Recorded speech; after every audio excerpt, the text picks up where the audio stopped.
Manda o link.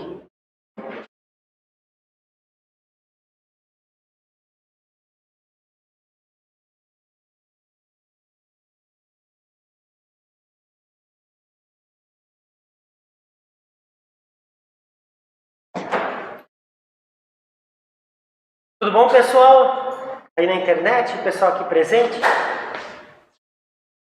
Hoje a gente vai ver o realismo, que é o que vem logo após o romantismo.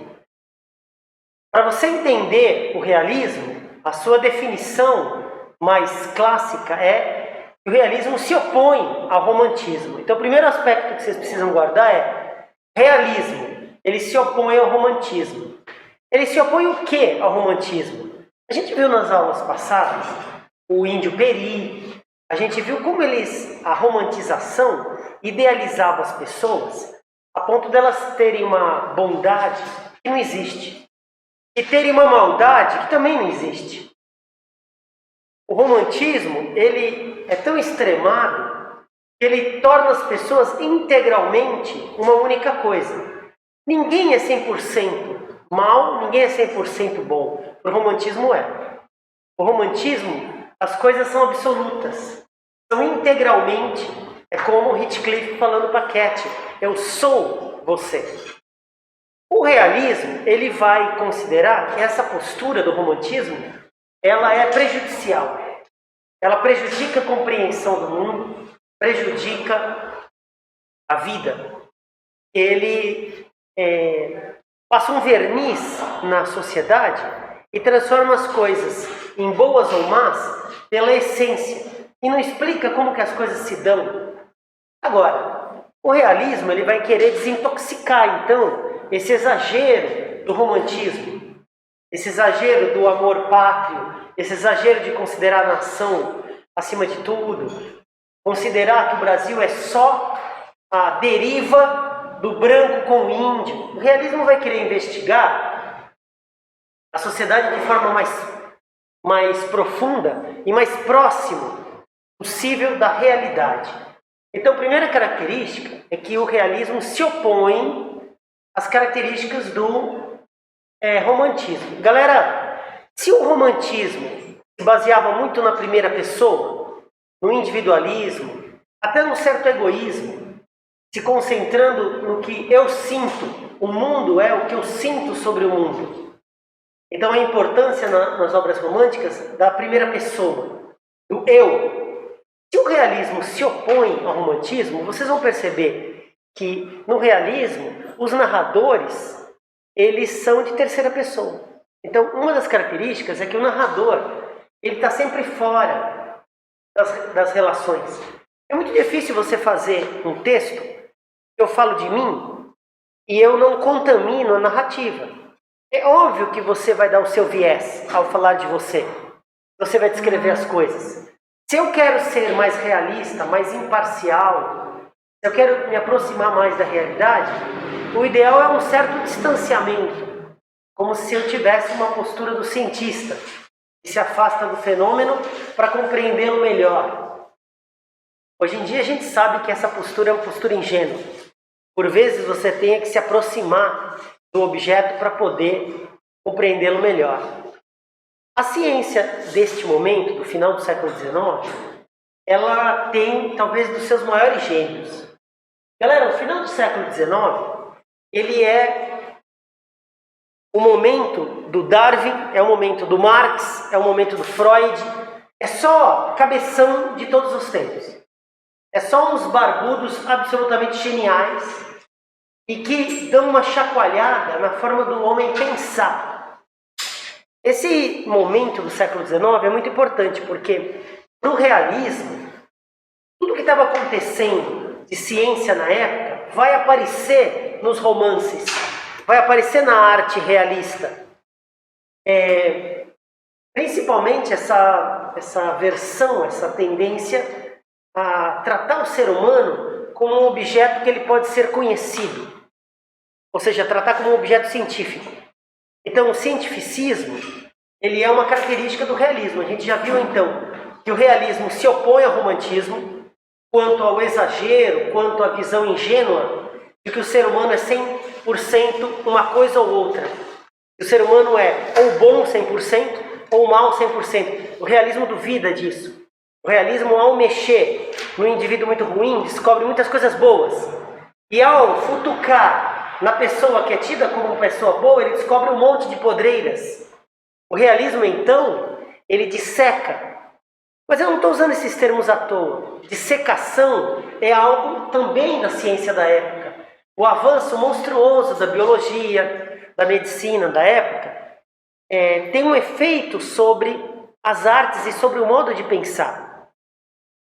Importante para vocês, não só para a literatura, mas como para a prova de conhecimentos gerais. Final do século, segunda metade do século XIX, o Brasil tem muita importância porque é onde ocorre a abolição e a proclamação da República. Já na Europa, é a segunda Revolução Industrial. Eles já estão agora num outro nível da industrialização. E a euforia que vinha do iluminismo, de que a razão pudesse nos libertar, que a razão pudesse organizar a sociedade de forma utópica, melhorasse o ser humano, isso não logrou êxito. Então há uma grande ressaca nessa segunda metade do século XIX, com todos os avanços prometidos pela luz, pelo iluminismo, e que na verdade não produziram nenhuma diferença.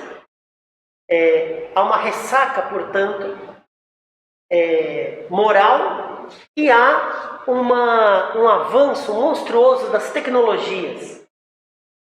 Essas ciências, e principalmente a biologia, ela vai ter uma influência muito grande a partir dali. A ciência ela vai ocupar o papel que antes foi da religião, do século XVIII para trás. A religião sempre foi o dispositivo ideológico que auxiliou o homem, auxiliou os estados, os soberanos, foi sempre a organizadora, a argamassa, o cimento para você fazer uma casa. Sempre foi ela que juntou os tijolinhos da sociedade. A religião sempre foi a muleta e sempre foi a explicação para as mazelas do homem, seja riqueza ou pobreza. A religião explicava aquilo como vontade de Deus ou como falta de fé sua. Não importa, havia uma explicação para os problemas do mundo, sobre a doença, sobre a saúde, sobre a morte prematura. Todas as explicações vinham dessa instituição que era religiosa. Todas as religiões, não só a católica.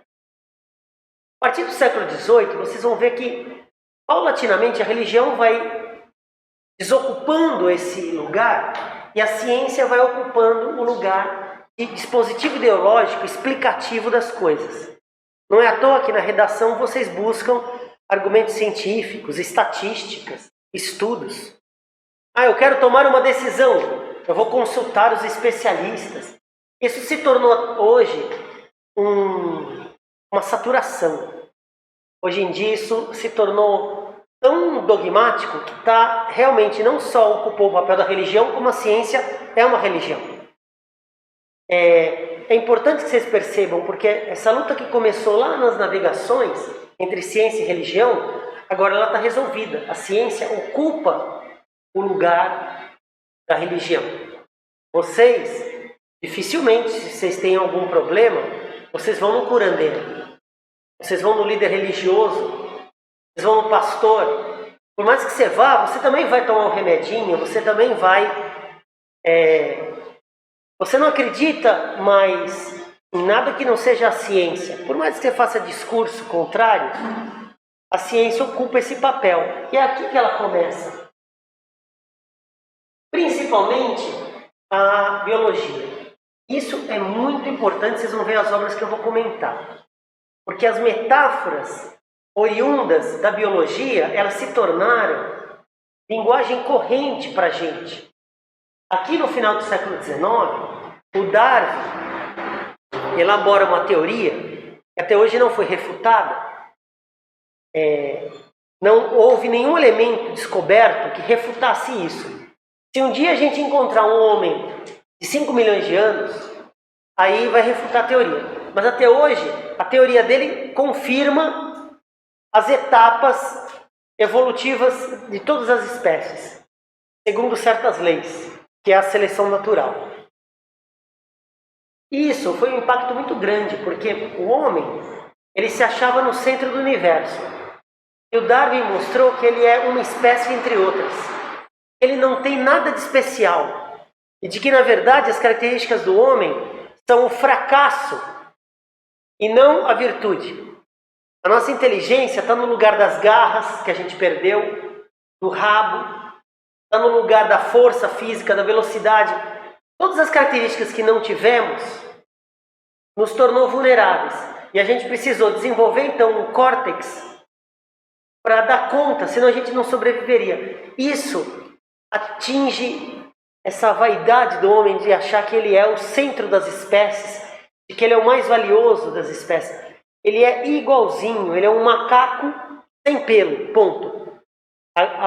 O grande desdobramento da teoria do Darwin é de que a gente não tem, na verdade, nada em particular, nada de especial em relação a todas as outras espécies. Seguimos as mesmas leis que todas. Bem, o problema é que as ideias do Darwin, elas vão ser muito mutiladas, elas vão ser muito manipuladas. Vocês vão ver daqui a pouco, no contexto do Brasil, o que eles vão fazer com o evolucionismo do Darwin para justificar a escravidão, para justificar a dominação de um povo sobre outro. Presta bem atenção, hein, que a partir de agora o curso fica muito profundo e muito próximo do nosso tempo.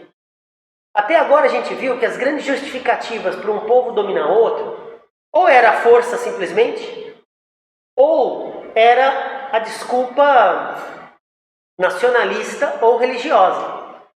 Ou eu sou etnocêntrico e considero que o meu povo é preferível aos outros e os outros são dominados e eu submeto, ou eu considero que os outros povos são incultos, que eu sou iluminado, que a minha religião é que mostra que eu estou no caminho certo e que os outros povos, por não terem essa religião, são povos bárbaros. Então a colonização da América se dá nesse sentido. Cristãos espanhóis e portugueses vêm aqui e submetem povos ignorantes, povos que não têm a luz, que não receberam a palavra de Deus. Então, até hoje, para dominar um outro povo, você sempre usou os argumentos ou etnocêntrico ou religioso. A partir daqui, do século XIX, vai surgir um outro nível de argumento para justificar um povo dominar outro, que é a superioridade racial. Essa palavra racial, raça, ela nem era empregada antes do século XIX. É com o desenvolvimento da biologia, Darwin, Mendel, que vai surgir um tipo de explicação que vai ser tendenciosamente sequestrado para justificar, por exemplo, a escravidão. A escravidão não seria o uso da força, portanto, e sim um aspecto natural. O homem branco, uma raça superior em inteligência, dominando o negro, que é uma raça inferior. Esse discurso, baseado na biologia, baseado na raça, na genética da pessoa, é uma coisa inovadora. Antes se usava religião para dizer isso. É porque o cara era de uma religião nativista, de uma religião animista. Ele não tinha recebido a palavra de Deus. Agora não. Agora a gente tirou do terreno místico e foi para dentro dos corpos. O século XIX inaugura o discurso racial e diz que a espécie humana possui raças. E as raças têm características. Essas características precisam ser reconhecidas e não podem ter mistura. Ah, galera, é o que a gente vê até hoje, mas isso começou no século XIX. A mistura seria prejudicial. Onde eles tiram isso? Os biólogos dessa época, que começam a decifrar o funcionamento do que mais tarde vai ser chamado de genética, eles descobrem o funcionamento dos cruzamentos. Cruzamentos de cães, cruzamentos de animais. E percebem que há certos animais que, ao se cruzarem, perdem a característica maior deles. Por exemplo, eu tenho um cão que tem um ótimo faro e um cão que é muito bravo. Se eu só cruzo o bravo com os bravos, os cães nascem sempre iguais e bravos. Se eu cruzo os que têm ótimo faro com os que de ótimo faro, eles desenvolvem cada vez mais. Mas se eu cruzo o forte com o que tem faro, ele não fica nem forte nem tem um faro tão bom. Então aqui surge a crítica que as raças não devem se misturar. Eu reconheço que o negro é positivo, que ele tem suas características, por exemplo, fisicamente ele é melhor dotado, tem menos gordura corporal, a fibra vermelha é mais rápida e mais forte, por isso que em esportes os negros são sempre superiores. Eu reconheço que eles têm mais saúde, que eles têm mais força, mas eles não têm tanta inteligência. Já o branco, ele é fraquinho. Ele é fraquinho. Por isso que eles contratam amas de leite, escravos, porque o leite delas é muito forte. O leite da branca é fraquinho. Então, eles usam o que há de melhor para cada raça. Percebe que esse discurso vai levar na mesma. O negro dominado e o branco dominando. Só que agora o argumento ele é científico e não religioso. Não mudou nada. Você percebeu que a ciência está ocupando o mesmo papel da religião? Justificadora das ações humanas. Perceberam que não mudou nada? Só que mudou a aparência. Agora, parece que é algo imparcial a ciência, neutra. Mas na verdade ela vai no mesmo caminho. E fica justificando, por exemplo, a escravidão. Isso não é o Darwin. O Darwin não é um idiota. O problema é o fã-clube dele. É sempre assim. O artista não é o problema. O fã-clube é uma besta. O Darwin não falou em nenhum momento isso. Aliás, o Darwin, se vocês estudarem aprofundadamente, vocês vão ver que o elogio dele é a diversidade. A barreira imunológica, ela aparece... Por exemplo, todos nós aqui somos diferentes. Tem uns que são negros, outros brancos, alto, baixo, descendente de índio. Nós temos características. Eu posso ser imune à varíola, você é imune à Covid, ele é imune à AIDS. A mistura é boa, porque se tiver um vírus malucão que chegue aqui, pode matar um, não mata todos. Entendeu? Porque tem gente que é imune aqui. Agora, se a gente ficasse homogêneo, todo mundo com a mesma carga, semelhante, todo mundo teria o mesmo tipo sanguíneo, mesma característica, é um risco. Aparece um vírus malucão, mata todo mundo, porque todo mundo é igual. Então, não é uma vantagem para a espécie humana você ser homogêneo. Quando há uma genética muito homogênea num povo, ela corre o risco. Isso Darwin sacou, que a diversidade é que promove a seleção. Se um dia for necessário tal característica, um de nós vai ter essa característica exigida. E a gente é bem diverso. Agora, se a gente for bem igual e surgir uma necessidade, a gente não tem como tirar dali. Então, o Darwin ele é mutilado, ele é um dos primeiros cientistas ele nem é cientista, né, considerado. Ele é um teórico, um cabeção mesmo. Cabeção. Observou e entendeu a engenhoca da natureza. Mas ele é um dos primeiros caras a serem muito mutilados pelo fã-clube. O evolucionismo é uma coisa que nem tem fundamento, porque as pessoas falam sobre evolução. Bem, então, no contexto da segunda metade do século XIX para o realismo, que influencia o realismo, primeiro o darwinismo, segundo a economia vista pelo viés histórico, ou a história vista pelo viés econômico que o Marx imprime. O Marx dá uma virada. Até hoje a gente era platônico, considerava que a ideia criava a matéria. Essa cadeira existe porque eu penso em fazer uma cadeira. O Marx inverte e diz, você está enganado. É porque existem cadeiras que eu tenho a ideia de uma cadeira. E aí eu posso reproduzir a cadeira porque eu imitei a cadeira concreta que eu vi. É a matéria que me dá a ideia. E a partir dali eu posso fazer uma nova ideia. Posso mesclar ideias. Mas elas vêm das relações concretas. Então é a matéria que influencia a essência. E não a essência que influencia a matéria. Isso é uma virada absurda. Mas que também vai ser muito mutilada. O Comte e o Taine, eles pegam essas construções da influência da sociedade no indivíduo para criar algo que até hoje também está vigente. Veja como o final do século XIX não acabou. a gente vive um imenso século XIX até hoje, que é o determinismo. O que é o determinismo? São pseudociências. Por que eu digo pseudociências? Porque eles pegam pedaços de uma teoria e vão montando um Frankenstein para justificar a dominação social. O Comte e o Taine, eles criam esse determinismo que é o seguinte: o homem é fruto do meio. Isso se chama mesologia, tá, galera? Mesologia, com S, mesologia. O homem é fruto do meio, mas de forma determinada. Então, se vocês cresceram no meio de gente feia, vocês estão explicados, entendeu? Por que vocês são feios? Vocês cresceram no meio feio. É possível nascer algo bonito no meio feio? Não, vocês são a prova disso, entendeu? Isso é o determinismo. Quer dizer, o meio, ele é mais determinante do que a sua essência, do que a sua índole. Índole era o termo que se usava antes da genética. Era quase místico, né? Algo de alma. Algo que Deus até te dava. Agora não se usa mais esse argumento, se usa o argumento biológico, de raça, DNA. Então está no seu DNA.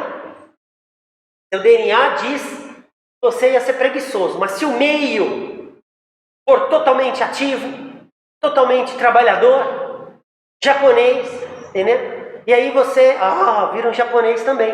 Não importa o que sua genética disse. Esse determinismo, ele é péssimo. Porque ele, primeiro, não considera exceção nenhuma e é isso, ele determina, ele nem usa a palavra condiciona. Porque dizer que a feiura condicionou vocês serem feios, eu concordaria. Condiciona, mas não determina. Porque um dia você pode, de repente, acordar, sacar, mudar o estilo e falar: nossa, eu não sou o que eu pensei ser até agora. Basta eu cortar o cabelo, usar uma roupa diferente, sei lá, você acorda. Condiciona, mas determina. A determinação, dizer que assim, A vai produzir A, é uma jogada para dizer que os escravos, vivendo na condição de escravidão, tendo aquela predisposição genética, jamais poderão ser outra coisa. Então isso aqui é uma grande jogada ideológica que fica pescando coisa da ciência para justificar o injustificável. E isso vai contaminar as artes, vai contaminar a sociedade, vai contaminar. Até hoje se pensa desse jeito. Até hoje. Então não tem como mudar. Então ninguém reclama da polícia matar um cara. Não reclama porque ele não ia dar boa coisa mesmo. E dali o meio dele, de onde ele veio, ia dar boa coisa. Então a sociedade já naturalizou esse discurso. Já naturalizou. Quem nasce na favela, olha, já está meio determinado, entendeu? Está meio determinado. Não vai ser boa coisa. Então, se matar não muda nada. Esse discurso enraizou no Brasil. Está até hoje florescendo. Isso começa no século XIX. Então vamos lá? O Darwin, Revolução Industrial, o determinismo do Taine. Isso é o contexto de formação da escola realista. Então, o realismo, ao querer se aproximar do homem, se afastar daquela romantização que o romantismo fez, ele acha que ele tem que entrar no ser humano. Ele tem que dissecar o ser humano. Assim como na época havia um grande avanço da anatomia e da fisiologia. A dissecação era o método para conhecer o corpo. Abrir o corpo, tirar as veias, observar o funcionamento. Esse avanço da época, vocês vão ver que vai ser trazido como um repertório mental para os escritores. Os escritores também dissecam a pessoa, descrevem ela em vários ângulos para mostrar o que ela é. Só que de forma determinista. Então vamos lá, realismo. O realismo ele vai começar na Europa 1865, com a publicação do Flaubert, do Madame Bovary. O Madame Bovary, 1857. O Madame Bovary, ele conta a história da Emma Bovary, que é uma moça beata, formada em convento, uma moça educada nos princípios religiosos. Ela gosta, desde muito cedo, de ler romances. E é curioso como o Flaubert constrói que ela é influenciada por esses romances. Porque ela fica com uma sede de viver o que aquelas personagens vivem. E ela quer ter aquela vida. Quando ela casa com um médico, vai morar no interior, ela descobre que a vida de casado não é o que ela lia nos romances. E ela sofre muito de tédio. Bem, ela é uma classe média, uma burguesa, tem suas empregadas, não faz nada, passa o dia inteiro lendo, não tem trabalho nenhum, a vida está bem estável, ela engravida e o tédio só vai aumentando. Esse tédio, ele aparece no século XIX muitas vezes, principalmente a classe média, sofre disso. E realmente deve ser muito triste, né? Você acordar, o seu café está na cama, foi trazido por alguém, e aí você deixa lá, você nem limpa. Aí você vai, toma um banho e pensa, eu vou para academia agora. E depois você volta, e o almoço já está pronto, aí depois você vai nadar, aí depois você vai dar uma volta de bicicleta no seu condomínio fechado. É entediante, né? É uma vida... Qual o sentido dessa vida? Então a Emma Bovary, ela se sente entediada com essa vida absolutamente garantida, que não solicita nada dela, mas que também não dá nada a ela.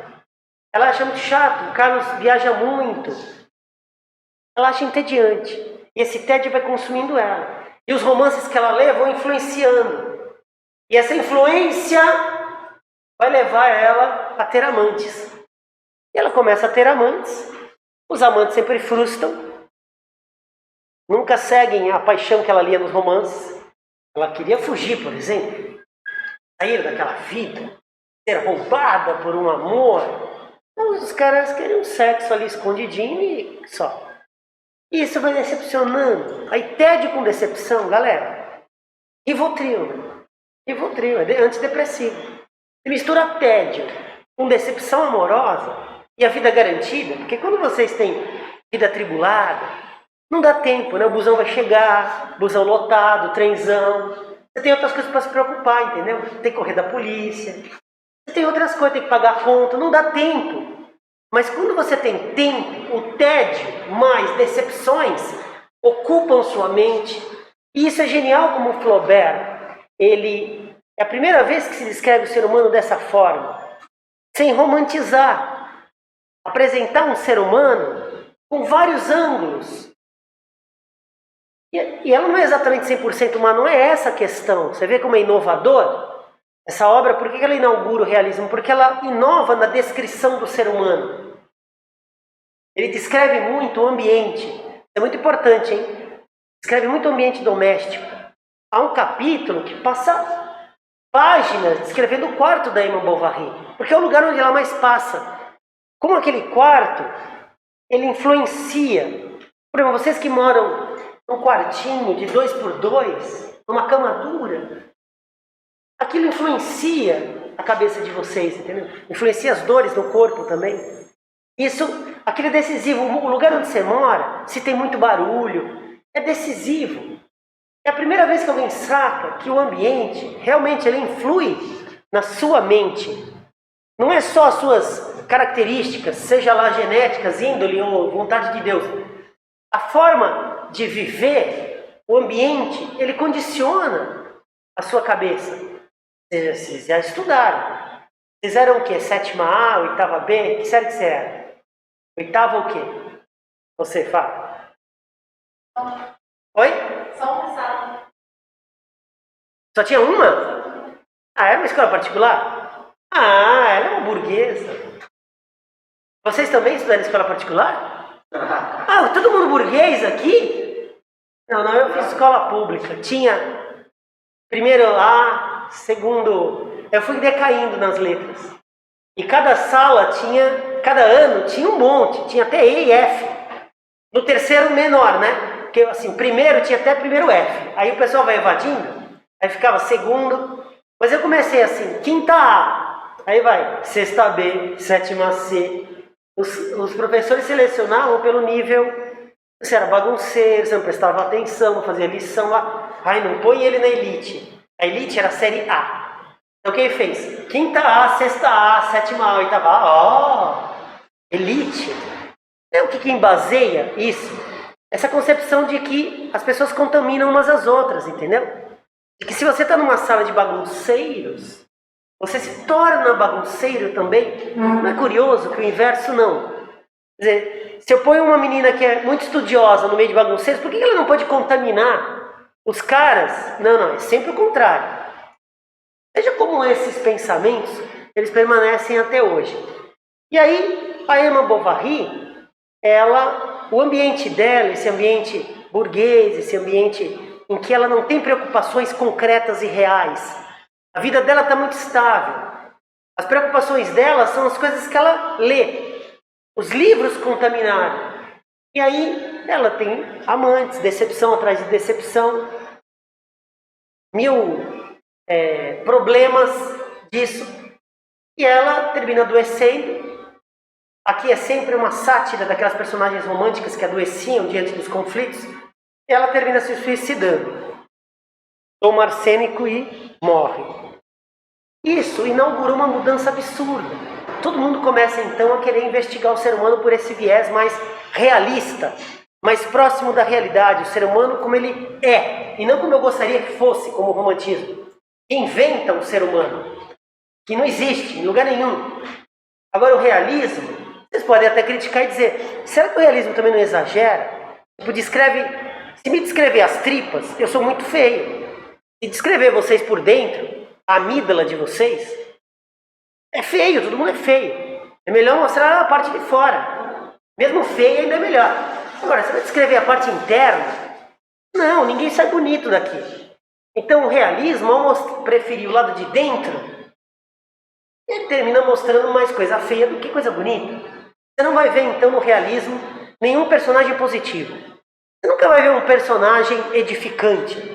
Porque se olhar de perto, ninguém é normal, ninguém é bonito. Se olhar de perto, todo mundo é covarde, você entendeu? De longe eu fantasio. Falo, nossa, ela pode ser isso. Se eu conversar, eu descubro que não é nada disso. Então o realismo, ele é muito útil para desintoxicar realmente as fantasias. Mas ele é um soco. Vocês vão ver as histórias que eu vou contar aqui, é pancadaria total. É a realidade como ela é e você sai desnorteado. Beleza. Então, na Europa se inaugura 1857. Em língua portuguesa, o começo de tudo é com essa de Queiroz, com um livro chamado Crime do Padre Amaro. Alguém já leu o Crime do Padre Amaro? Você já leu? Escola particular, né? Oi?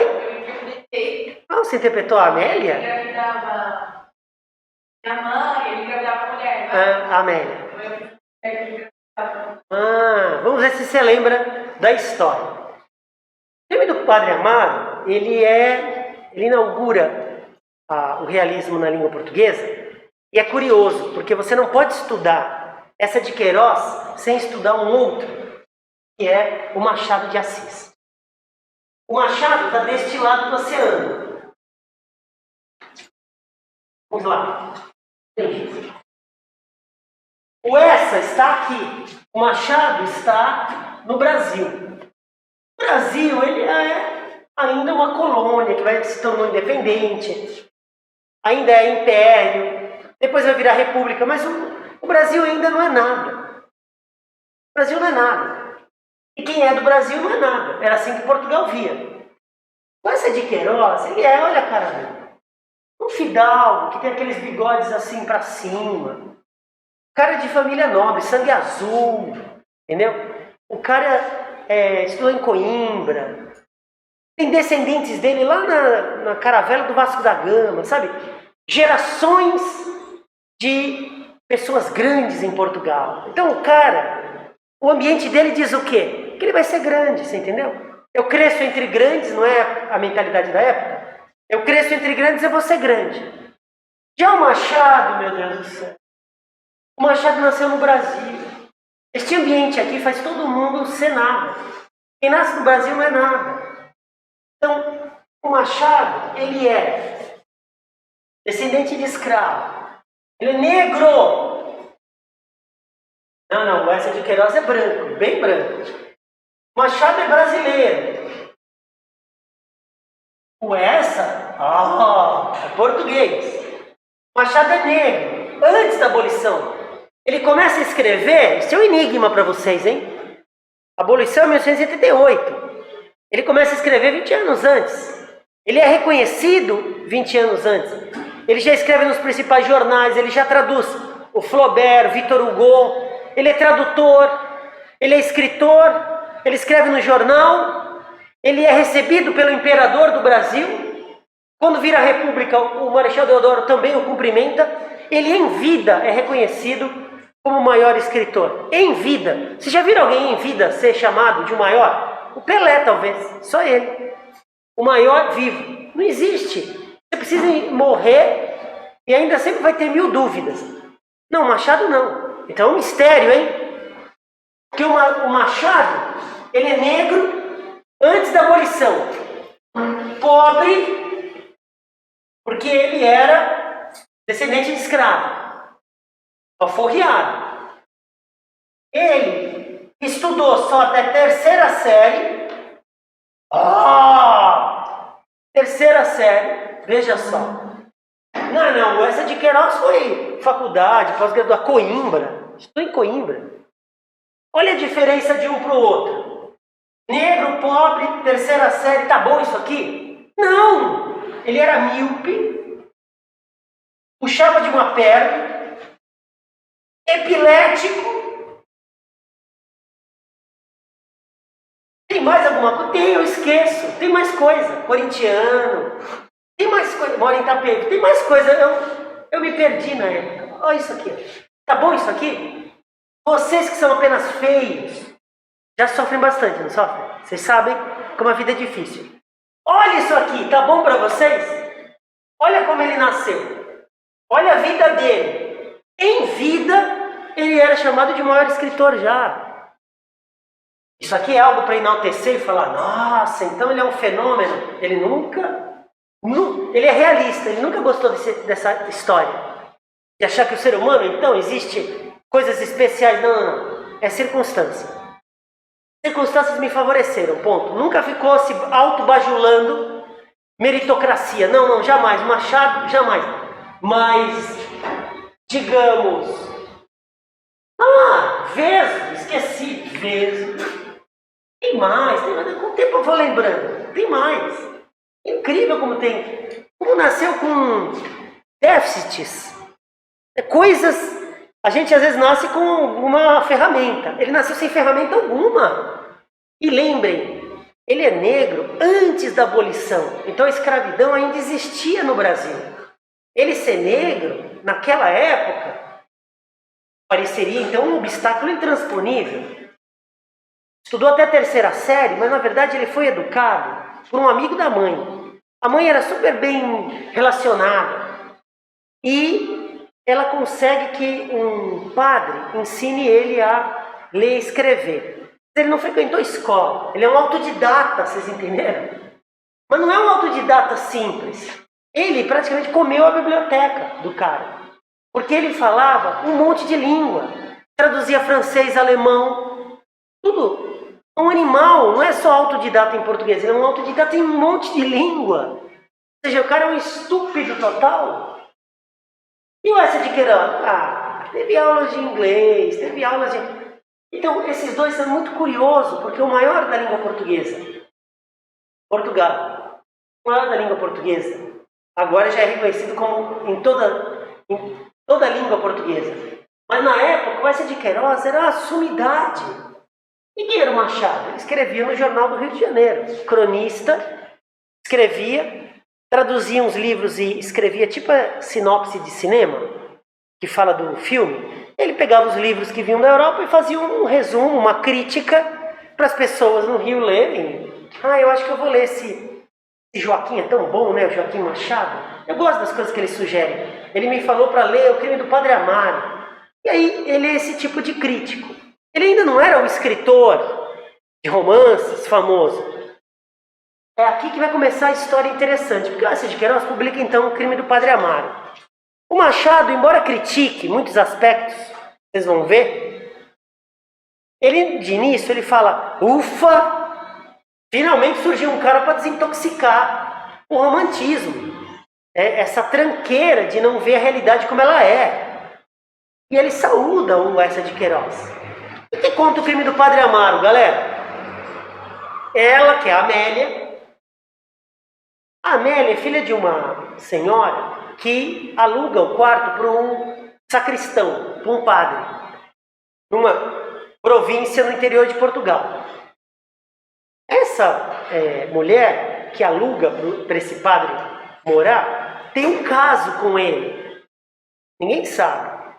O Padre Amaro é um cara que era filho de criados de uma marquesa, uma figura nobre de Portugal. Os pais, ao morrerem e ele ficar órfão, essa marquesa termina usando da influência para indicá-lo para ser padre. Põe ele no seminário. Ele não tem vocação nenhuma, mas ele está sem futuro nenhum, então termina seguindo o seminário. Ele não gosta. Desde jovem ele diz: eu não tenho vocação, porque eu acho que eu gosto muito de sexo. Então não bate. Mas ele termina seguindo por achar que aquilo tem um bom futuro. Ele pode chegar a ser bispo. Veja, ele trata a religião como se fosse uma profissão. Não existe ali nenhuma vocação genuína. Beleza, ele se forma padre. E aí ele vai para o interior. E ele conhece o antigo professor dele no seminário, que é esse padre, que tem um caso com esta mulher, a dona Joaneira, que tem uma propriedade que ela aluga para esse padre morar. Bem, a filha da dona Joaneira, a Amélia, ali, ela está ali, a Amélia, ela é uma moça muito casta, devota, teve uma decepção na adolescência, e aí ela se entregou à fé. E aí ela é muito beata mesmo, participa de todas as missas, todas as ações, ela é muito devotada. Ela tem um cara que ela é encaminhada, o casamento está encaminhado, que é o Eduardo. Ela não gosta tanto dele, mas na época não existia, os casamentos eram muito mais uma armação do que fruto do amor. Por isso que os romances atraíam muito, porque nos romances aparecia tudo fruto das opções. Mas na realidade, era acordo de família. Não existia de verdade essa coisa de eu gosto. Ah, eu namoro. Você namora? Você namora? Namora? Que você gosta dele? Ou foi um acordo? Acordo. Das duas famílias? Não foi. Aí. Isso é moderno. Na época não. Se fazia acordo, tinha dote. Hein? Uma família dava uma grana para começar, para outra. Era um acordo, ela é uma boa moça. O cara tinha que provar que você era uma boa moça. Você tocava piano, você sabia cozer, mostrava que você era uma boa moça, sabia cozinhar, era decente, ia à missa. Então era um bom partido. E o cara, moço trabalhador, que estudou, blá, blá, blá. Aí as duas famílias, é como se fosse uma venda. Você gostou do meu produto? Sim. Eu gostei do seu produto. Vamos juntar os produtos? Vamos. Oh. Então não tinha amor. O romantismo é que inventou essa história de amor. É um amor. Bem, o realismo vai mostrar que isso ainda existe. A Amélia está encaminhada, mas ela não gosta do... E o Eduardo, ele é meio revolucionário, ele tem umas ideias políticas, né? Detesta o clero, acha que o clero, os padres são todos hipócritas. Bem, é aí que chega o Padre Amaro na cidade. O Padre Amaro vai também morar na casa da dona Joaneira, que é uma casa grande, ela aluga quartos. O padre já mora lá, que foi professor dele no seminário, professor de ética no seminário. E agora o Padre Amaro vai lá também. Um dia, o Padre Amaro pega os dois na cama transando. E aí primeiro eles brigam, mas depois ele acorda e fala, isso é a realidade, né? E aí é como se aquilo influenciasse ele a ter mais coragem de falar, você quer saber? Eu morro de tesão pela Amélia, eu acho que eu vou ficar com ela. A Amélia é menor, a Amélia já está encaminhada, é noiva. E ele não quer largar a batina, ele só quer sexo. Veja, ele simplesmente se sentiu encorajado por ter visto o mestre dele fazendo esse tipo de coisa, e ele vai fazer também. Então guardem isso, hein? O realismo é o triunfo do canalha. Todos os personagens, todas as histórias, o que você vai ver no final é o triunfo do canalha. Não existe final feliz. Quem triunfa é o canalha. Quem é o canalha aqui? É o Padre Amaro. E o Padre Amaro se sente encorajado, e aí ele fica com a Amélia. Bem, a Amélia é uma mocinha frágil, olha lá, frágil. E aí ela termina se apaixonando muito fácil, porque ele é um cara bonito, galanteador. E aí, bem, ele tem uma empregada, ele já saiu da casa da joaneira, e tem uma casinha dele. E ele tem uma serviçal. Essa serviçal, ela diz, ó, Padre Amaro, eu não vou me meter nessa história, mas se alguém vir você com essa moça, acho que vai ser ruim. E aí ele fala, nossa, é verdade, onde estava com a cabeça, né? E aí eles decidem ter o cafofo do amor. Vocês têm isso? O cafofo do amor. O local onde vocês se encontram. Tipo aquela pracinha da maconha. Vocês vão lá se encontrar. Ou então, um local especial que vocês vão se encontrar com o amor. E aí, é absurdo aqui. Você já começa a perceber. O Padre Amaro, eles vão numa casa que tem um cara que é deficiente. E eles acham que ali é o local ideal, porque eles têm um pretexto. Ela vai ajudar, porque ela sempre faz obras de caridade, e ter aulas de catecismo com o padre. E o padre precisa ir lá mesmo, porque o cara é aleijado, não pode ir na missa. Então ele vai lá fazer a confissão. É tipo um golpe. E eles se encontram na casa desse aleijado e ficam transando lá. É absurdo como o Padre Amaro, ele não tem escrúpulos. E a Amélia, ela não consegue pensar, ela está tão apaixonada que ela vai sendo levada. Prestem bem atenção, no realismo, sempre existe uma personagem que é romântica. Porque a forma do realismo escancarar como o romantismo é frágil, é mostrar a personagem romântica no mundo real. Ela é estraçalhada, que é o que vai acontecer com a Amélia. Então eles começam um caso, e aí o que vai acontecer no mundo real? No mundo real, as pessoas sabem fazer conta? Sabem tomar pílula anticoncepcional? Sabem fazer tabelinha? Não, não sabem. Elas sabem mexer em celular, faz pós-graduação, mas evitar gravidez. Esse é o mundo real. Ninguém sabe, é estranho, né? Não sei o que acontece. Já no século XIX já era assim. Não é que a Amélia vai engravidar? Vai engravidar. E o Padre Amaro? Por que ele não pensou que aquilo não podia acontecer? Que aquilo ia ser uma bomba atômica? Bem, aconteceu, e aí agora começa o dark da história. Porque o Padre Amaro, ele tem ciúme dela, por exemplo. Porque ele é um canalha, né? O que é o canalha? Ele quer ter várias, mas você não pode ter ninguém, entendeu? Nem um amigo, nem amigo gay você pode ter.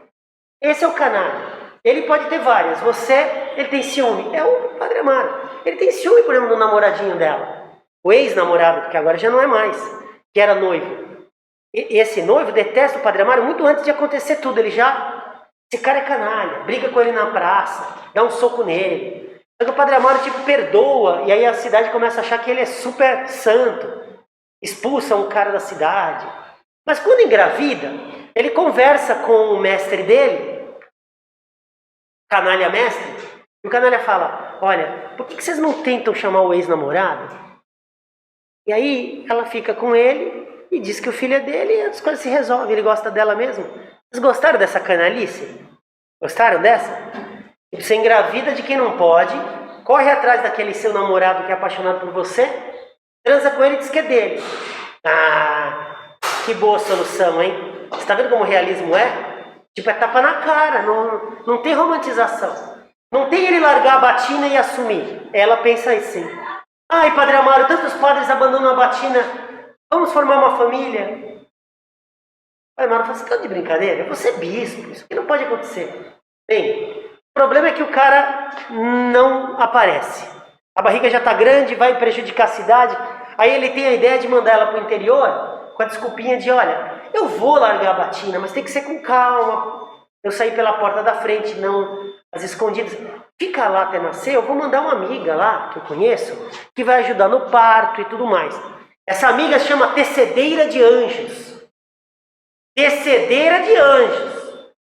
O que é essa tecedeira de anjos? Uma parteira muito experiente que, quando a criança nasce, ela sabe como sufocar a criança, sem ninguém perceber, mata e fala, ah, nasceu com um problema e morreu, olha, não posso fazer nada. E aí, é perfeito o golpe, porque aí ela vai achar que morreu e ele não precisa mais ficar com ela, Só que na verdade ela tem uma puta hemorragia, ela vai terminar morrendo do parto, das consequências do parto. A criança também vai morrer, porque a tecedeira de anjos asfixia a criança. E aí o Padre Amaro, conversando com o seu mestre de ética, deixa eu ver se eu pus um trecho aqui para vocês verem. Ah, não pus.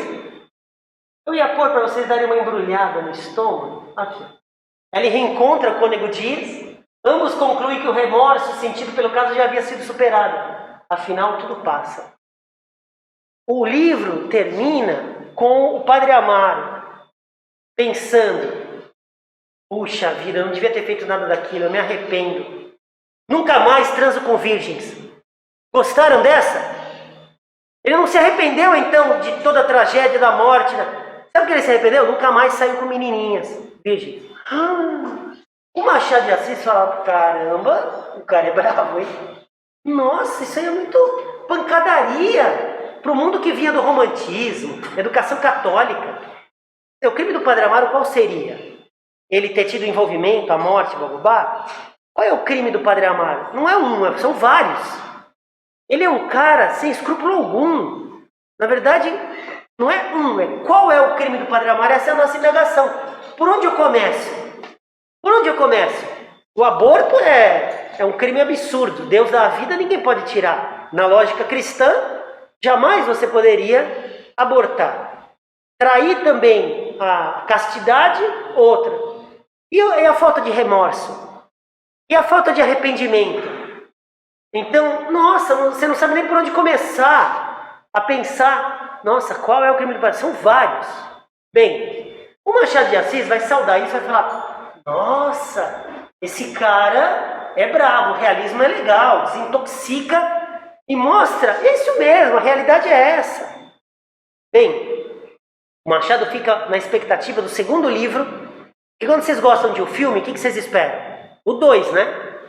Ah, esse filme foi legal, você quer ver o 2. Você vê uma temporada bom de seriado, você quer a temporada 2. Não me venha cancelar na primeira temporada, que é frustrante. Então ele está esperando o segundo. É quando vem o Primo Basílio. E o Machado está expectativa. O Primo Basílio conta a história de um triângulo amoroso. Vamos ver o triângulo amoroso? Luísa, Jorge e Basílio. O Basílio é primo da Luísa, um primo que se beijaram na juventude, tipo na adolescência. Beijinho de primos, que não rolou nada. Ele foi pro Brasil. Personagem ruim, Poeta de Queiroz, sempre vai pro Brasil. Se não é do Brasil, foi. E voltou. O Brasil é a fonte da discórdia. Entendeu?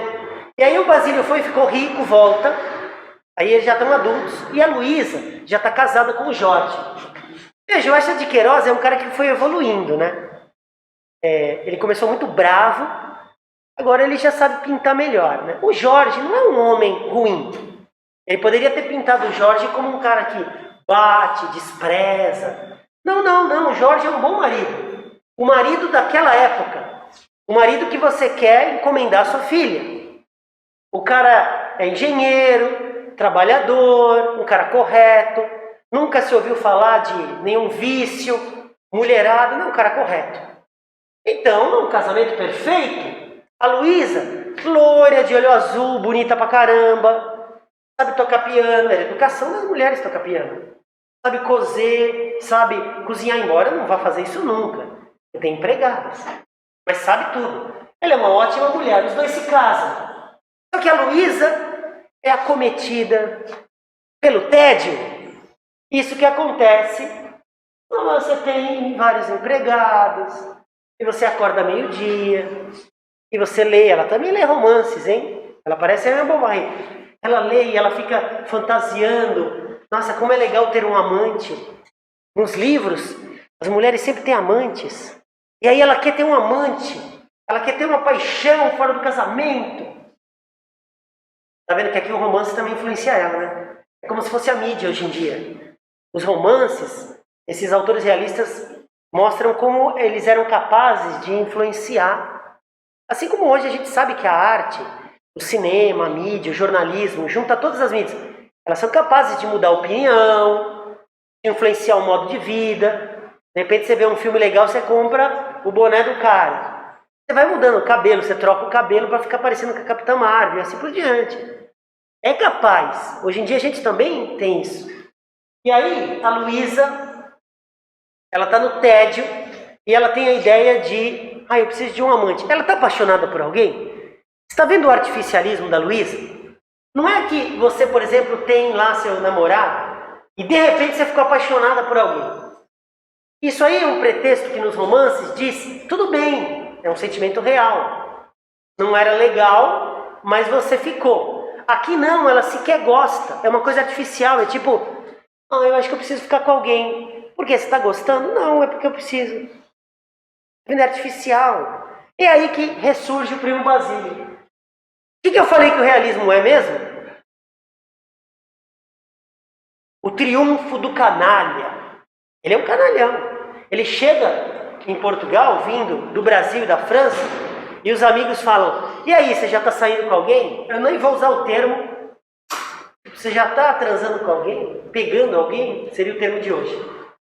Está pegando alguém? Ele fala, não, mas a minha prima está facinha.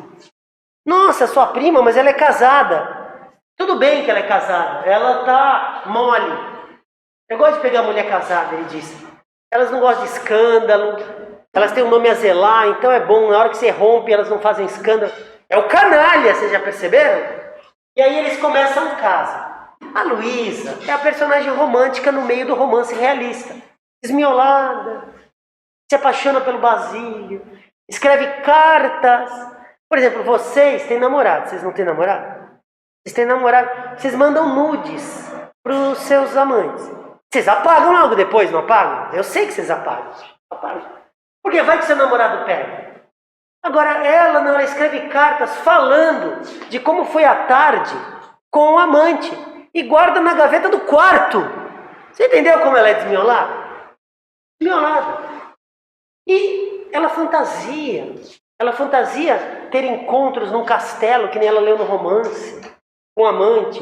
E o primo Basílio está mais afim de se esconder. Tanto que eles começam a transar na casa, porque o Jorge viaja muito. Ele vai fazer umas obras em Açores, que é um arquipélago que pertence a Portugal. Fica muito tempo fora. Quer dizer, ela fica realmente muito tempo só.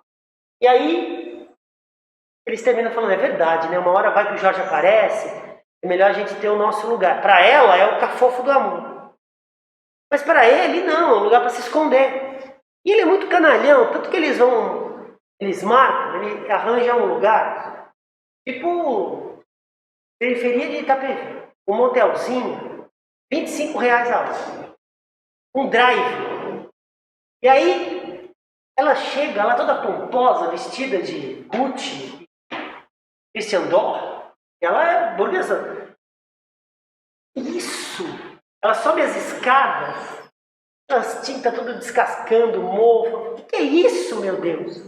Quando ela abre o quarto, que era o cafofo do amor, que nos livros é um castelo. É isso. Quando o Basílio chega, ela fala, é isso que você sente por mim? Você me traz num lugar esse motel aqui da Castelo Branco, R$25 sem ar-condicionado, cheio de insetos. Olha como ele é inteligente, canalha. Ele fala, agora estou ofendido. Pensei que essas coisas não importassem. Para mim o que importa é o amor. Eu ficaria com você em qualquer lugar. Eu vou me embora. Aí ela, ai Basílio, não, desculpa, como eu fui superficial. Como eu fui ridícula, é verdade. Como que eu fui me apegar a essas cortinas cheias de pó? Imagina. Realmente, olha como ele inverte. Como ele sabe manipular. E aí, mas ela está cada vez mais descontente, porque o caso não está sendo o que ela esperava. E aí, ele começa a querer acabar essa relação. Mas ela começa a histericar, adoecer, típica da personagem romântica. E aí vai surgir o problema. Porque ela tem uma empregada chamada Juliana, que abre a gaveta e vê as cartas e lê as cartas. E aí ela detesta a patroa. A Juliana é uma senhora já, e que assim é muito ressentida, porque a patroa Luísa é bonita e reclama da vida. Tem um ótimo marido, reclama da vida. É rica, reclama da vida. Tem um amante bonito, também reclama da vida. E ela nunca teve um homem. É assim que ela pensa. Eu não tive nada, sou pobre. Veja que a revolta dela não é uma revolta tipo social. Vamos botar fogo nos milionários. Vamos ser comunistas. Não, não, não. É uma revolta no nível individual, no ressentimento, na inveja de que a Juliana tem tudo e ela não tem nada. Que a Luísa tem tudo e ela não tem nada. Veja como até nisso o realismo ele é bom, né? Porque ele mostra que nem todas as revoltas tomam uma direção grande. Às vezes fica só no lance mesquinho. A Juliana começa a chantagear a patroa. Sabe qual é a chantagem dela? Em vez dela pedir tipo uma fortuna para ficar bem, não, ela vai humilhando a Luísa. Faz a Luísa limpar o chão, faz a Luísa limpar o banheiro, fala, hoje eu não quero trabalhar, me traz um suco. Tipo, ela começa a simular como se ela fosse uma burguesa. Veja esse encabimento. E aí o que acontece? A Luísa vai adoecendo, né? Porque ela não sabe como escapar daquilo. Ela vai contar pro Jorge, então é melhor eu seguir. Um dia o Jorge chega de surpresa em casa, fala, ai, que saudade. Aí olha para ela, Luísa, tá parecendo as alunas de Itapevi. Cara, é essa? Essa olheira, essas unhas ruídas, mal feitas. Que isso, essa pele áspera, você não passa cremes? E aí ele fala, o que está acontecendo? Não, é que hoje eu limpei a casa. Como você limpou a casa? Eu pago empregada para quê? Não, é que ela está doente. E aí eu achei, não muda nada, né? Um dia ou outro eu ajudar a minha empregada porque ela está doente. Sabe o que o Jorge fala? Que mulher que eu tenho, hein? Além de bonita, ainda é solidária, né? Ajuda a empregada. O realismo é duro, né? Ele mostra assim como os seres humanos podem ser imbecis, podem ser enganados. Ele não tem um pingo de... Ele só bate, né? Bem, é isso. Jorge não vê, porque está na cara dele. Mas a coisa vai piorar, não vai acabar. E aí vai chegar o clímax dela se abrir com um amigo de família. E o amigo fala, olha, eu tenho uns amigos policiais, acho que a gente pode ir lá na casa dessa senhora e dar um arrasto nela e pressionar, ameaçá-la, ela dá as cartas e a gente some com as cartas. E aí ela concorda. Os caras vão na casa, seja uma senhora, ela chega tipo os policiais do BOPE, de fuzil, falando, e agora? Saco na cabeça. E aí a velhinha morre, cara, ela tem um ataque e morre. Aí ele pega as cartas, fala, Juliana, Luísa, Juliana, a gente deu uma pressionada, ela terminou falecendo, porque ela era velha, sem saúde. Você pegou as cartas? Gostou? Não existe preocupação nenhuma. Peguei as cartas. Ai, que bom, dos males o menor. Gostaram? Esse é o nível. É o realismo. E aí, ela acha que tudo se acalmou. Na verdade, os agiotas, porque ela pedia dinheiro para ficar dando para a Juliana, por uns agiotas. Esses agiotas começam a pressionar ela, falando, ó, ou você paga ou eu vou falar pro seu marido. E ela acha, eu não vou ter como explicar pro meu marido, tipo, 150 mil de dívida. Eu não comprei nada. Ele vai desconfiar. Aí ela volta a ficar na neura, não vê solução, adoece e termina morrendo. E o Jorge chora muito no enterro, porque acha que ela é uma santa, tipo, deve ser canonizada. Ele trata ela como uma santa mesmo, uma pessoa boa. Bem, o Basílio está conversando com os amigos falam, cara, você viu o que aconteceu com a sua prima? Tá roubada, né? E depois que você terminou o caso, ele fala, eu já aprendi uma coisa com isso tudo. Nunca mais sair com mulher casada. Gostaram dessa? O Padre Amaro nunca mais saiu com mocinhas virgens. Quer dizer, ele não aprendeu nada com a experiência. Ele continua igual, ele só vai evitar agora meninas novas. O primo Basílio, que só saía com mulher casada, fala, não, mulher casada dá problema. Não quer... Tipo, os personagens não crescem no realismo, vocês entenderam? Na obra realista, o personagem não evolui. Ele não cresce. Eu diria até que ele piora. O Machado, quando lê isso, ele fala, ah, não, é o mesmo final. Ou essa de Queiroz, essa não. Como que você me faz o mesmo final? Que decepção. E é muito legal esse texto, porque o Machado escreveu uma carta detonando o Essa de Queiroz. Detonando em alto nível. Eu lembro que a primeira vez que eu li isso, eu fiquei tão impressionado que negro, pobre, analfabeto, míope, coxo, corintiano, tudo epilético. Tudo que você imagina. Tem mais coisa, eu esqueci. Tem mais coisa. Ele escreve uma carta soberba, falando, essa obra é mal escrita, você tirou esse episódio de tal livro, aí ele cita em francês, você copiou este do alemão. Ele detona. Como que ele estava tão ligado em tudo que estava acontecendo no mundo? Como que ele conseguia ler em várias línguas? Ele detona o maior escritor da língua portuguesa, o cara mostra que está cheio de falha, e que ele na verdade está copiando um monte de coisa. Ele detona. O Essa na época nem respondeu.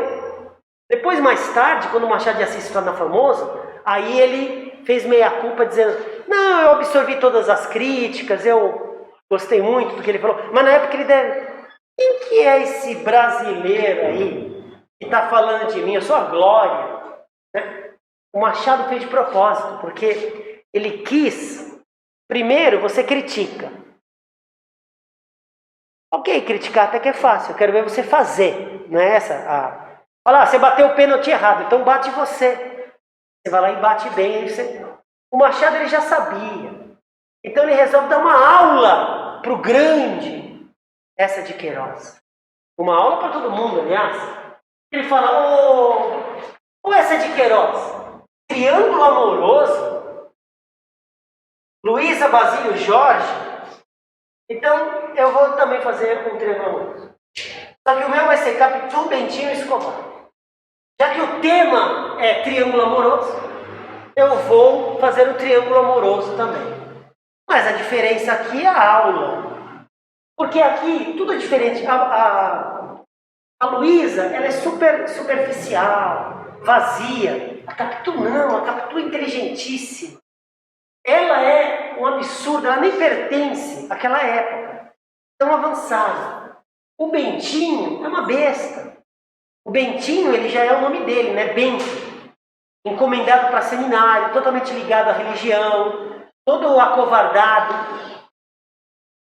O Escobar é o melhor amigo dele, não é primo. Ele melhorou a questão. O Escobar, eles se conheceram no seminário. E o Escobar é o cara atlético, ao contrário do Bentinho. O Bentinho é aqueles caras que vive doente, com a mãe toda hora cuidando, totalmente na saia da mãe. O Escobar não, é um cara atlético, um cara da ciência, um cara que lê. Ele adora nadar, sabe aonde? Na ressaca do mar. Quando chove, não aparece aquelas placas, olha, evite o mar, porque o mar fica puxando. Ressaca? Ele não. Quando tem a tempestade, é aí que ele põe a sunga, na época não devia ser sunga. Aí ele vai e nada contra a fúria do mar. Olha que cara destemido, hein? Bem, ele é o contrário do Bentinho. Ele é o oposto do Bentinho. Assim como a Capitu é o oposto do Bentinho. A Capitu ela é totalmente inteligente, ela é mais nova. E é dela que vem a ideia de ficar com o Bentinho. Não foi o Bentinho que foi o ativo, uma imagem que a gente tem do homem ativo no século XIX e a mulher passiva ao contrário. Aqui é ela que tem a iniciativa e ele é totalmente passivo, inseguro. A Capitu, a primeira vez que ele presta atenção, na verdade ele nunca prestou atenção. O cara que mora com a mãe não é que tem caso, era um agregado. O pai morre e ela traz esse cara para morar lá. É ele que diz, olha, toma cuidado com essa sua vizinha. Eu acho que ela anda paquerando o Bentinho. Quer dizer, ele é esse cara futriqueiro, fofoqueiro. Ou ele percebe algo que as pessoas não estavam percebendo, muito menos o Bentinho. Como se ele fosse imaturo. Ele é mais nova que ele e mesmo assim ele é muito imaturo. A definição que ele dá é muito importante, porque não foi o Bentinho que viu isso. é o agregado José Dias, que chama. O José Dias diz, olha, ela tem olhos de cigana, oblíqua e dissimulada. Olhos de cigana, oblíqua e dissimulada. Olhos de cigana porque são olhos curiosos, não para no lugar. É nômade. Ela parece uma menina muito inteligente que olha curiosa para o mundo. Oblíqua porque ela nunca olha diretamente para você. Quer dizer, aqui, na época, se tinha a ideia de que os traços físicos indicassem características da alma. Isso aqui é uma coisa importante que eu falei para vocês. Os estudos da biologia da época, hoje em dia, eles são risíveis até, mas eles influenciam até hoje. O Lombroso, procure um dia na internet, Lombroso. Ele fez um estudo de antropometria nas prisões de Londres, medindo a cabeça, o tamanho do nariz, tudo, dos presos em Londres. E fez um manual de antropometria sobre que tipos de crimes eu poderia descobrir só olhando para vocês. Só olhando a característica do nariz, dos dentes. O estudo dele era científico na época, porque ele se baseou no estudo matemático. Ele pegou todos os presos, mediu a cabeça, a circunferência, tamanho do nariz, se tinha tatuagem ou não, aonde, que tipo de crime. Tudo científico. E aí ele criou esse manual que era seguido pela polícia. Na dúvida, você é acusado de algo, não tem prova, mas tem as características. É muito interessante. Por exemplo, mulheres que têm a sobrancelha grossa têm tendências à prostituição. Há muita libido, entendeu? Mulheres que têm muito pelo são libidinosas. Tá vendo essa? Da onde ele tirou? Ele pegou todas as prostitutas presas, porque a prostituição era crime. Mediu as características, viu que elas todas tinham tais características. Pronto, então ele transforma isso numa verdade científica. E aí os caras usavam isso como manual. Veja como a ciência, eu falei para vocês, ocupa o papel antes da religião. O Malus Maleficarum, lembra do martelo das bruxas na Inquisição? Ele era um texto religioso, baseado na mesma coisa. Agora, cientificamente, eu também olho e já sei. Ah, você tem tendência, eu já sei. Você tem tendência. Você é ladrão. Olha, você é sodomita, que era o nome que se dava para os homossexuais. Sodomita. Você tem tendência a sodomita. Você tem tendência à prostituição, assim por diante, entendeu? Então, mas tudo fingindo um ar de ciência. Bem, aqui é interessante porque esse oblíquo significava que ela não olhava nos olhos.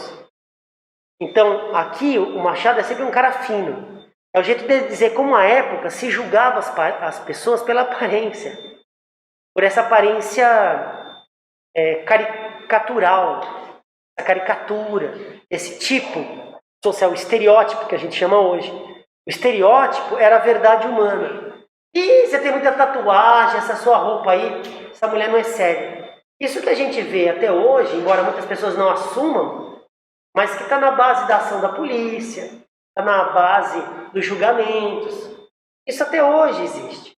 Na época, isso era ciência, hein? Os caras consultavam para se basear. A Capitu, ela não olha nos olhos. O que isso pode indicar?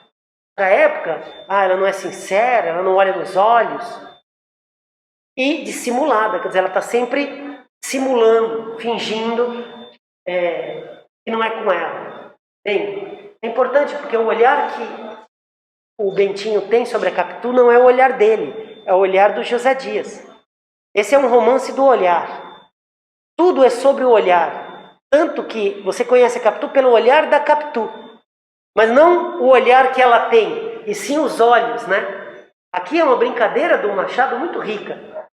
O olhar da Capitu é o que eu sei da Capitu. Será que pelo olhar eu sei quem é a pessoa? É a janela da alma mesmo? O Machado está brincando com essas características. É um realismo que zomba das ferramentas do realismo. Que zomba dessa pretensão de sermos capazes de decifrar o ser humano pela aparência física dele. Eu já sei o que você é e pensa pelo que você expressa. Ele está zombando, na verdade. Bem,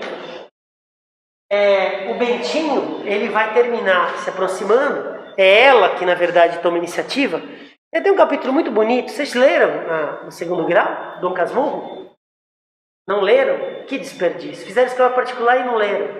Leram Harry Potter. O Harry Potter eu sabia que vocês leram. Bem, é muito bonito esse capítulo, fala.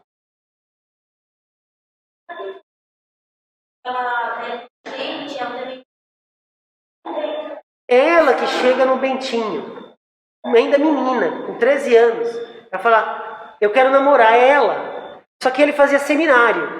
E aí ele fica, não, mas eu tenho que ser padre, porque minha mãe me encomendou para ser padre. Veja, ele não tem nem força de dizer, eu não quero isso. Eu tenho que seguir minha mãe. E ela sempre muito avante no tempo, ela fala, não tem que sair nada, vamos fugir. Aqui ele está brincando também com a coisa do romantismo. Porque ela não está falando no sentido romântico, porque ela é uma menina. Ela está falando muito mais na coisa de ter coragem e de tomar iniciativa. De ir contra, por exemplo, um absurdo. Como que sua mãe determina, ainda grávida, que você vai ser padre? E como que você aceita uma coisa dessa? Sua mãe determina o seu futuro? Está vendo o determinismo? O Machado ele fica brincando com esses elementos, mas em lugares diferentes. E aí, eles ficam... E esse capítulo é muito bonito, porque um dia ele chama a Capitu em casa, e a Capitu fala, entra! Isso não existe, né?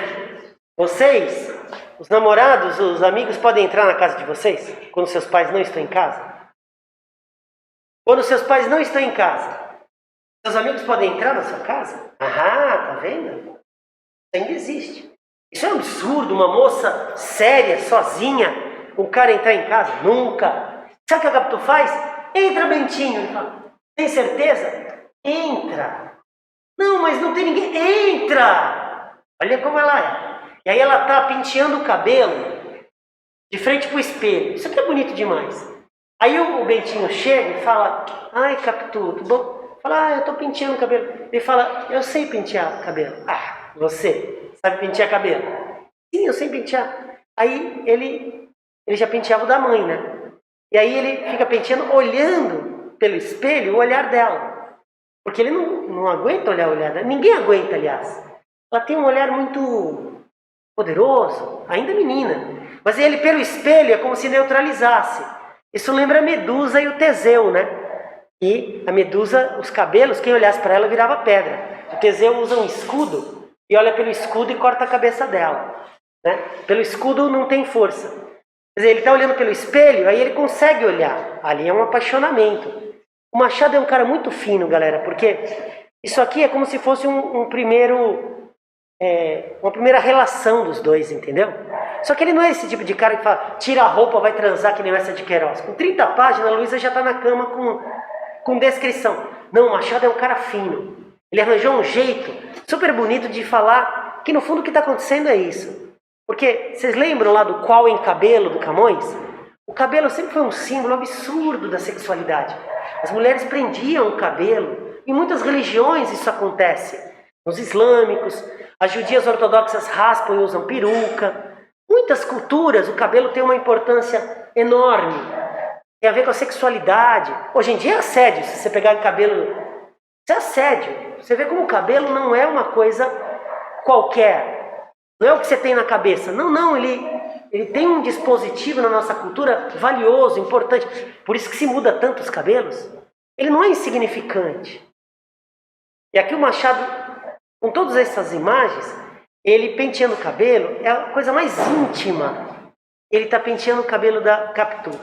E aí a Capitu, olha, ele faz uma trança. Você sabe fazer trança? Sei, ele faz uma trança. Aí ela fala, ela fica toda, gostei, né? E aí é bonito demais, porque ela faz assim, né? Ela vira, ela está na cadeira, ela vira para trás, Capitu, você vai cair. Olha que besta, ele não entendeu nada, ela quer dar um beijo nele, né? E ele, Capitu, você não vai ficar tonta? Você não vai cair? Porque ela está na cadeira e ela faz assim para vê-lo, né? Que ele estava aqui penteando o cabelo dela. No fundo ela quer beijá-lo, mas ele não entende nada, né? E aí ela tem que pegar para dar um beijo nele. Quer dizer, o primeiro beijo deles ainda é invertido. Não é? Tudo é espelho. No espelho a imagem não é ao contrário. E ele é um espelho da Capitu. Capitu ela é moderna, inteligente, o Bentinho é conservador. Eles são o oposto. O interessante aqui é que o Machado ele vai construir o quê? Um romance de espelho, porque o Escobar seria o tipo ideal da Capitu.